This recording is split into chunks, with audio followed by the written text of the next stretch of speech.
Hey guys, Abby here. Welcome to Love Abby, where we share stories and experiences that might help those who are going through a difficult time right now. And this is a safe space, wala pong judgmental dito. Everything that we say here is meant to help and not to offend. I know that many of us are going through many difficult things. And though our stories may be different, we share the same lessons. So sino-sino pa bang magtutulungan kundi tayo-tayo lang din?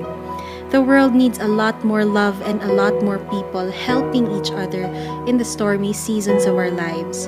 So let's make the world a better place, one story at a time. Many of us want a peaceful life, right? Actually, not just many of us, but don't all of us want to live peaceful lives? And I know that I always make posts about protecting your peace, about valuing your peace on Love Abby. But how do we even find that peace? Kasi parang ang hirap hanapin eh. Especially with what is happening in the world today. 'Di ba? Parang nagkakagulo na talaga with people arguing about anything and everything, 'di ba? May sari-sariling mga opinion and everybody just wants to be right. It's total chaos. And on top of that, the many little things that happen to us in a day na hindi natin inaasahang mangyari. Things that irritate us or push our buttons. 'Di ba? It seems so difficult to find peace in this chaotic world. So, paano nga ba? Where do we find that peace and how do we keep it? And I hope the story that I will be sharing today will help us discover the main source of that peace that we want so badly. In the advanced world that we live in today, peace has been given so many definitions. But the kind of peace that we will be talking about today is the kind that can satisfy even our souls, which I think is the most essential kind of peace. This story helped me a lot personally when I was going through a difficult time in my life last year. And the message was so powerful that I couldn't forget it. There's this book called Didake. I'm sure many of you are already familiar with this book. It's a book that contains reflections of the readings for each day. Parang daily reflections siya. And I started reading it last year. And I know that it wasn't a coincidence that I came across this story. I know that it is God's incidence because He knew that He was going to use me to share this story to those who are going through a difficult time right now.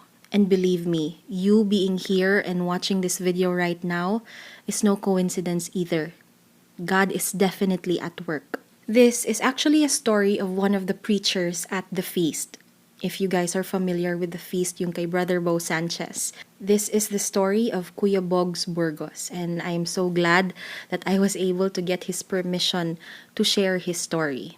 So thank you po, Kuya Boggs, if you are watching this. So he said it was an anxiety-filled year. Kaka-resign niya lang daw sa trabaho niya, and since he was a preacher, he was also assigned to a different area for his ministry. Tapos nalaman niya that his wife was pregnant with their fourth child. Then, nalaman pa niya na yung kasambahay nila hindi na daw bumalik. And on top of that, they were asked to leave their apartment kasi binili na daw yun ng kapitbahay nila. Grabe 'di ba? Parang how worse could it get? It was a very difficult time for them. They had to transfer right away within that month. Tapos kailangan pa nilang ibenta yung iba nilang mga gamit kasi yung lilipatan nila medyo mas maliit dun sa apartment na tinirahan nila previously. And not only that, they even had to sell their car kasi walang parking space doon. And sabi niya, mind you, we did all this without a helper and with my wife pregnant. So, diba, imagine how stressful it must have been for them. They were both so drained physically and emotionally. And sabi niya, hindi talaga masaya. It wasn't fun at all. I'm sure it wasn't fun at all. I mean, ikaw ba naman, diba, losing your job is already bad enough. Yung ganun pa nga lang, nasi-stress out na tayo eh. So, imagine what he was going through at that time. And then sabi niya, nawawala na din daw siya talaga ng pasensya to the point na nag-aaway na silang mag-asawa. Dala na din siguro yun ng pagod. So, in the middle of all that chaos, he turned to God. Sabi niya, Lord, Bakit niyo ako tinanggalan ng trabaho? Nilipat niyo ako ng ministry tapos hinayaan yung mawala pa sa amin yung bahay namin. And at the same time, bakit kailangan pahirapan niyo yung asawa ko who is pregnant? 'Di ba? He was really crying out to God because of his frustration. Sabi niya, Lord, why did you take away my comfort and my peace? Grabe, no? I can really just imagine what they were going through. Parang one day, ang sarap mabuhay, ang sarap ng buhay mo, you have the luxury of everything. And then suddenly one day wala na yun lahat. And so in his realizations, sabi niya, he knew that God was speaking to him. Kasi na-realize niya, naisip niya, where do I put my peace? San daw ba kasi niya hinahanap yung peace niya? Nasa bahay ba niya? Nasa trabaho ba niya? Nasa ministry ba niya? Nasa mga pagmamay-ari ba niya? It was as if God was telling him to put your peace in me. I am your God. I am your peace. And after that, sabi niya, case closed. And, the complaining stopped. And his message to all of us whenever we are having a tough time is to be reminded that God is our peace. And our peace is always with us. Because God is always with us. It is just a matter of knowing it and believing in it. This story really hit me hard. It made me assess where I put my peace. Turns out I've been looking in the wrong places. I've been putting them in things that constantly change. Like, for example, kasi 'di ba sometimes nasasabi natin na peaceful tayo kapag maganda ang trabaho natin. Peaceful tayo pag buo ang pamilya natin. We say that we are at peace if things are going as planned at wala tayong mga problema. But you see, these things, they change with time. Sometimes, we even put our peace in people. But then, ang tao nagbabago din yan. You see, if we put our peace in things that change constantly, pag nawala yung mga bagay na yon, then eventually our peace changes along with them. That's why the story of Kuya Boggs reminds us to put our peace in the one thing that is constant. God. God is peace.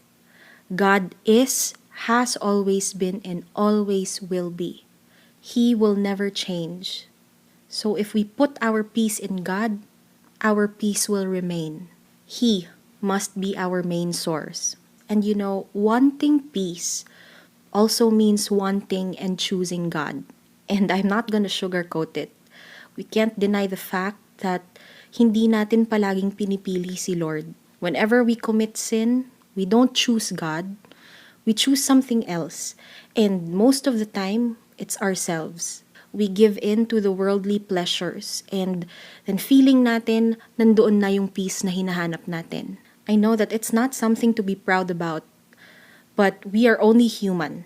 We constantly need to be reminded that true peace comes from God and it can only be given by Him. And this is probably one of the biggest challenges of our faith. Because the first step to finding that peace is to have faith in God. Pero kung umpisa pa lang, duda ka na sa kakayahan ng Diyos, then tendency sa iba mo hahanapin yung peace na yan. And some trials will be sent to destroy your peace, to remind you that that wasn't your source of peace. It should have been and should always be God. And choosing God doesn't mean to just be connected to God.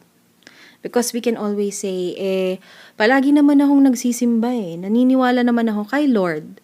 Palagi naman akong nagdadasal. Lagi naman akong nagbabasa ng Biblia. Bakit wala pa din akong peace? It's not enough to just be connected to God. We must also detach ourselves from worldly things. And by worldly things, I mean the things that God has given us na naaabuso natin. Everything in this world is a blessing from God. Everything that we own is a blessing from God. Our families, our loved ones and friends, our homes and our belongings, they are all blessings from God. They only become worldly when we don't take care of them and when we don't use them for God's glory. For example, may bago kang cellphone, blessing yan. Galing yan kay Lord kasi gusto niya maging masaya ka, gusto niyang may magamit ka para makontak ang mga mahal mo sa buhay, para magamit mo din yun para sa trabaho, 'di ba? Things like that. But the moment that you use that cellphone to do something na hindi ikatutuwa ng Diyos, and that's the time it becomes something that is worldly. Kung gagamitin mo yung cellphone na yan para magloko, para magyabang, then nagiging makamundong bagay na yan. And this is an example of the things that we should detach from. We should remember to focus on the blesser more than the blessing. Only then will we be able to realize na kahit mawala yung mga blessings na yan, okay lang tayo kasi nakafocus tayo dun sa source. The source who is the blesser, the source who is God. And like I mentioned, it is one of the biggest challenges of our faith. But if you want to find peace every day, then choose God every day. It's going to be difficult because of our human weaknesses. We are imperfect, but we work hard for the things that we want, right? And if we really want to be peaceful, we'll do everything it takes. And from now on, I hope that we will all be able to strive for that peace that can satisfy even our souls. And if you're going through a difficult time right now, I'm here to remind you that storms don't last forever. Love, Abby. If you have a story that you would like to share with us, please don't be shy to send us a message in one of the platforms below. And if you like this video, please share this to those who you think might need to hear these stories. And don't forget to like and subscribe and hit that notification bell. Thank you for watching.